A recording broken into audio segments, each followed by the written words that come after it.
അയാൾ പറഞ്ഞ break down ആയെന്നാ sir. അയാളെ വെങ്കടേശ്വര പയ്യെന്നാണ് ആ കണ്ടക്ടറിന്റെ പേര്. സാർ അയാളെ വിളിച്ച് പറ. സാറേ ലോ ഫ്ലോർ വണ്ടി വേറെ എല്ലാം പാസ് ചെയ്തായിരുന്നു സാറേ. എവിടെ ഉണ്ട്? എവിടെ വണ്ടി ഇപ്പോൾ കിടക്കുന്നത്? എവിടെ? തിരുവനന്തപുരത്ത് തന്നെ കിടക്കും അല്ലയോ സാറേ? അതിന് അല്ല, ഒരു കാര്യം, അതിന് ശേഷമുള്ള വണ്ടി എവിടെ എത്തിയെന്നൊന്ന് വിളിച്ച് തിരക്കി എന്ന് അറിയിക്കാമെന്നേ. ഡിപ്പോയിൽ വിളിച്ചിട്ട് അതിന് ശേഷം പോയ വണ്ടിയെ പാസഞ്ചർ ഇവിടെ തന്നെ നിൽക്കുകയാണ്. അപ്പോൾ അതിന് ശേഷം പോയ വണ്ടി എവിടെ എത്തിയെന്ന് അതിൻ്റെ ക്രൂവിൻ്റെ നമ്പറോട് എനിക്കൊന്ന് മേടിച്ചു തരാമോ?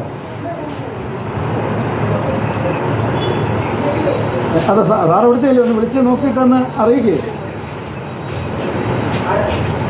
ആയിക്കോട്ടെ, നിങ്ങൾക്ക് നിങ്ങളുടെ വണ്ടി നമ്പരും സമയവും നിങ്ങൾ എന്നെക്കാട്ടും കൃത്യമായിട്ട് അറിയാമെന്ന് നിങ്ങൾക്കല്ലേ?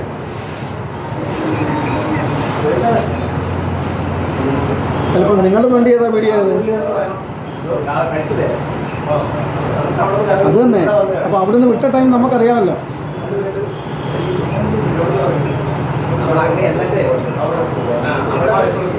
അപ്പോൾ സാറിൻ്റെ വണ്ടി നമ്പർ എത്രയായിരുന്നു?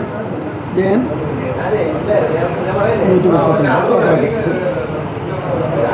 സാറേ സാർ അയാളോട് പറ.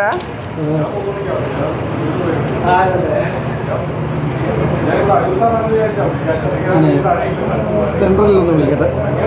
അല്ല സാർ, ഈ കണ്ടക്ടർ ഉണ്ടല്ലോ വെങ്കടേശ്വര പയ്യ, അയാളോട് വിളിച്ച് പറ SMS ചെയ്യാനെന്ന് ഇങ്ങനെ എഴുതി ഈ പാസഞ്ചറിനെ അടുത്ത ലോ ഫ്ലോറിൽ കയറ്റി വിടാനെന്ന് പറഞ്ഞുകൊണ്ട് എഴുതി ഈ പ്രൂഫോടെ ഇങ്ങ് തരാൻ പറ സാറേ. ആ, അതിങ്ങ് അങ്ങ് എഴുതി തരാൻ പറ. SMS ചെയ്താൽ മതി, അല്ലെങ്കിൽ വാട്സപ്പ് ചെയ്താൽ മതി. ഇനി തരാൻ പറ.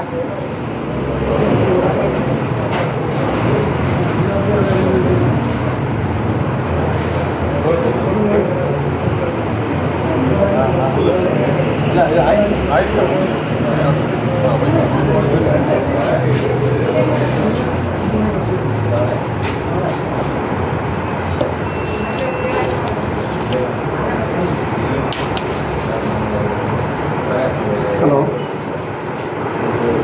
സാറേ, കായംകുളം ഡിപ്പോയിൽ നിന്നാണ് വിളിക്കുന്നത്. അവിടെ രാവിലെ അവിടുന്ന് വിട്ട ജയൻ 332 വണ്ടി റിസർവേഷനുള്ള വണ്ടിയായിരുന്നു. അത് അവിടെ ബ്രേക്ക് ഡൗൺ ആയി നയിച്ചില്ലെന്ന് പറഞ്ഞ കണ്ടക്ടർ വിളിച്ചായിരുന്നു. ഇവിടുന്ന് പോകുന്ന പാസഞ്ചേഴ്സ് ഇവിടെ നിൽക്കുകയാണ്. ആ,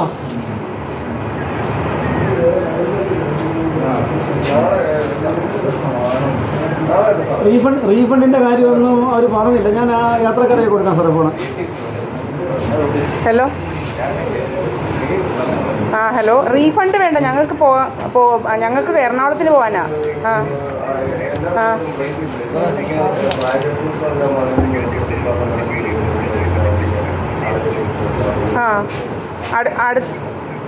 ആ അടുത്ത വണ്ടി ഏതാ സാറേ? Low floor.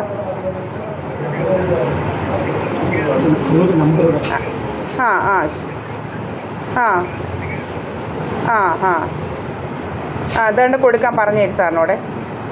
അടുത്തതിൻ്റെ ആ ക്രൂവിൻ്റെ നമ്പർ ഒന്ന് തരാമോ? അടുത്ത ബസ്സിൻ്റെ. ആ, ഒന്ന് അയച്ചു തന്നാൽ മതി. ആ, അവരെവിടെ? ആ, ഇപ്പോൾ ഇവർ ഇപ്പോൾ അടുത്ത ലോ ഫ്ലോറേ ഇപ്പോൾ അതിൻ്റെ ക്രൂവിൻ്റെ നമ്പർ തന്നാൽ ഞാൻ ഒന്ന് വിളിച്ച് അവരെവിടെയാണെന്ന് അറിയാൻ പറ്റുമല്ലോ. ഓക്കെ, ശരി. എം ജഗദീഷ് കുമാർ